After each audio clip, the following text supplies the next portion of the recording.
ఒక్క రోజులో నడిసేయొచ్చు అని చెప్పి శుక్రవారం పూటే తెల్లవారుజామున అయితే బయలుదేరామండి.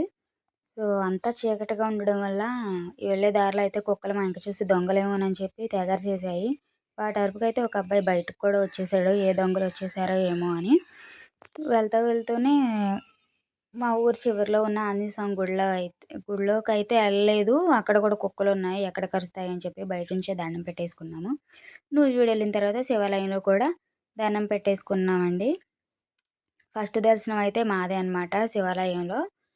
పూజారి గారు అప్పుడే తలుపులు తీసి పూజ అయితే చేశారు. సో, ఆయన తర్వాత మాదే అనమాట దర్శనం. సో, అక్కడ దండం పెట్టేసుకొని అయితే మళ్ళీ స్టార్ట్ అయిపోయాము. దారిలో చినగాంది బొమ్మ సెంటర్‌లో అయితే మాకు ఒక పోలీస్ అంకుల్ అయితే కనిపిచ్చారు. అంత మార్నింగే సార్ డ్యూటీకైతే వచ్చేసారనమాట. ఇదొచ్చేసి నూజివీడు బస్ స్టాండు తెలిసిందే కదా! సో, ఫస్ట్ బస్సులు గూడా అప్పుడే స్టార్ట్ అయ్యాయి మాతో పాటుగానే. అలా నడవడం మొదలుపెట్టామో లేదో, నా కాళ్ళకైతే బొబ్బలు రావడం కూడా స్టార్ట్ అయిపోయాయి. కొత్త చెప్పులు కదా! సో, అవి ఒరుసుకుపోయి 2 కాళ్ళకి కూడా బొబ్బలైతే స్టార్ట్ అయిపోయాయనమాట. సో, అలా నడుస్తూ ఉండంగానే తెల్లవారడం మొదలుపెట్టేసింది. కొంచెం కొంచెంగా తెల్లారుతుంది. అలానే నడుస్తూనే వెళ్ళిపోయాం. దారిలో అయితే కుక్కలండి. చాలా కుక్కలు చనిపోయి రోడ్డెంబట పడేశారు. చాలా స్మెల్ అయితే వచ్చేసింది. సో, అలానే ముక్కు మూసుకొనైతే ఎలాగోలా నడిసేసాం. సో, మొక్కంటే మొక్కే కదా! మాటంటే మాటే అన్నట్టు. నడుస్తూనే చాలా దూరం అయితే వచ్చేసాము. వడ్లమాను దగ్గరికైతే వచ్చేసామండి.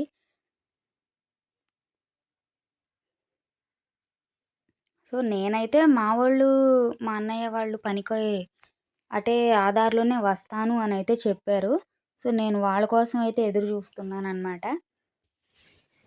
ఆ దారిలో కలుస్తారేమోనని. చూసారు కదా! చాలా బాగా తెల్లారిపోయిందనమాట. మార్నింగ్ 7 అయిపోయింది. అక్కడ వరకు వచ్చేసరికి వడ్లమాను వరకు వచ్చేసరికి 7 అయిపోయింది. ఇంకా టిఫిన్ కూడా ఏం స్టార్ట్ అవ్వలేదు. నేనైతే కొంచెం దూరం చెప్పులేసుకొని కొంచెం దూరం మామూలు కాళ్ళతో అయితే నడిసాను. ఎందుకంటే కాళ్ళకి బొబ్బలు రావడం వల్ల చెప్పులు కూడా వేసుకోలేకపోయాననమాట. సో, ఏదోలాగైతే నడిచేసాము. నేనింకా వీడియో మొత్తం తీయలేదండి. ఆగిరిపల్లి దాటిన తర్వాత నున్న వరకు తీశానంతే. ఇక అక్కడి నుంచి తీయలేదు. ఎందుకంటే అలసిపోయామనమాట. బాగా ఎండ గూడా ఎసేసింది. 12:30 అయ్యేసరికి బాగా ఎండొచ్చేసిందనమాట. వీడియో తీసే ఓపిక కూడా లేదు. స్వెటర్‌లేసుకెళ్ళాం గదా! ఆ స్వెటర్‌లు మోయడం, బ్యాగులు మోయడమే సరిపోయిందనమాట. మళ్ళీ ఇంకో చేత్తో ఫోన్‌తో వీడియో తీసే అంత టైం అయితే లేదు. నీరసం వచ్చేసి కాళ్ళు గూడా బాగా నొప్పులైతే వచ్చేసాయి. మేము వెళ్ళే దారిలో అయితే మార్నింగ్ మంచులో కనిపించలేదనుకుంటా. మరి బస్సో, లారీయో తెలీదు. కుక్కనైతే గుద్దేశారనమాట. అప్పుడే గుళ్ళు అన్నీ ఓపెన్ చేశారు. పూజ చేశారు. శుక్రవారం కదా! ఆ రోజు చాలా మంచిదంట. సరస్వతి దేవి అవతారమంట.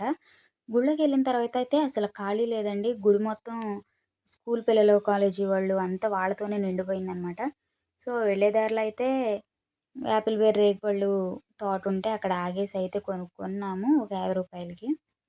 అవే తినుకుంటూ వెళ్తున్నాము. కనీసం టిఫిన్ సెంటర్ వచ్చినంత వరకైనా సరే కొంచెం ఎనర్జీ ఉంటది కదా!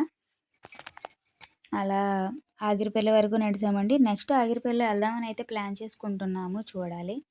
ఇప్పటి వరకైతే వెళ్ళలేదనమాట. సో, చూసారా మా అన్నయ్యోళ్ళనమాట. పనికైతే వెళ్తున్నారు.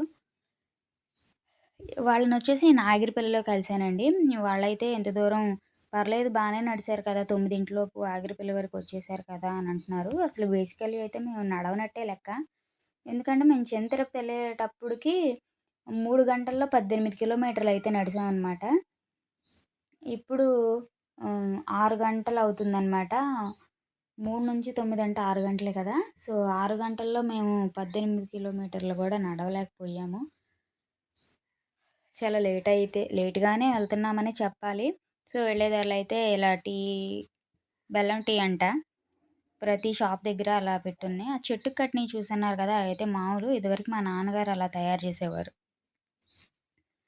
అవి సువ్వలైతే ఇరిగిపోతున్నాయని చెప్పి ఇప్పుడైతే నెట్ కడుతున్నారు. సో, ఒక దగ్గరైతే ఆగిరిపల్లి ఊరు చివరండి. అక్కడైతే ఆగి హోటల్‌లో టిఫిన్ అయితే చేశాము. టిఫిన్ చేసిన తర్వాత ఆ పెయిన్ కిల్లర్ టాబ్లెట్స్ అయితే వేసుకున్నామనమాట నొప్పుల బిళ్ళలో.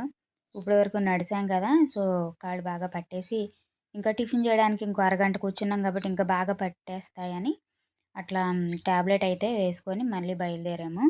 గోపాలపురం వచ్చేసామండి. గోపాలపురంలో ఒక గుడి దగ్గర అయితే ఆగామనమాట. అక్కడ ఏంటంటే గోపాలపురంలో ఎన్ఆర్ఐ కాలేజ్ ఒకటుందండి. అక్కడ ఇప్పుడు చూస్తున్నారు కదా! చాలా బస్సులయితే ఎళ్తున్నాయి. మినిమమ్ దగ్గర దగ్గరగా మేము ఉండంగానే ఒక 20 బస్సులయితే ఎళ్ళాయనమాట. మరి మేము చూడకముందయితే ఎన్ని బస్సులెళ్ళాయయితే తెలీదు. సో, పొద్దున్నే కదా 9కి అలా టిఫిన్ ఏం తిన్నప్పుడు ఈ ఆ బిళ్ళలైతే నోట్లో యేసుకుంటూ వచ్చామనమాట. ఎందుకంటే వాటర్ కూడా ఏం తెచ్చుకోలేదు చలికాలం కదా! అవన్నీ మోయడానికి గూడా బద్ధకం వేసింది. సో, గోపాలపురం సెంటర్‌లో సాక్సులయితే కొనుక్కున్నాము. అక్కడ ఒక కొట్టాంటీ అయితే ఒక షాప్ వాళ్ళు మాకు పల్పి ఆరెంజ్ బాటిల్ అయితే ఇచ్చారనమాట. అమ్మ దగ్గరికెళ్తున్నారు కదా! తాగుకుంటూ వెళ్ళండని చెప్పి. వీడి కాళ్ళు చూసారు కదా! నడిసి నడిసి వాడు చెప్పులు వేసుకోలే, సాక్సులు వేసుకోలేదు. వాడి కాళ్ళైతే అరిగిపోయాయి. అలా నడుస్తూ నడుస్తూనే చికెన్ సెంటర్ అంట. చికెన్ కొందురు రండి అన్నట్టుగా కేకేస్తున్నారనమాట బొమ్మ. చనుపల్లి వారిగూడెం వరకు వచ్చామండి. సో, అక్కడైతే ఆగి కాళ్ళకి వచ్చిన బొబ్బలైతే చితికిపోయాయి. అక్కడైతే బ్యాండేజ్ యేసుకున్నాము. కొంచెం దూరం వెళ్ళిన తర్వాత మళ్ళీ పెట్రోల్ పోస్తారండి అన్నట్టు ఒక బొమ్మ అయితే కేకేస్తుంది మమ్మల్ని. ఇదొచ్చేసి కనకదుర్గమ్మ వారి గుడి అనమాట. ఇదే ఊరు నాకంత పెద్దగా గుర్తులేదు. సో, విజయవాడ అయితే వెళ్ళి మొక్కయితే చెల్లించుకున్నాం. ఎంతమంది విజయవాడ నడిచి వెళ్లారో కామెంట్ చేయండి. వీడియో నచ్చితే లైక్ చేయండి. కొత్తవారైతే మా ఛానల్‌ని సబ్స్క్రైబ్ చేసుకోండి.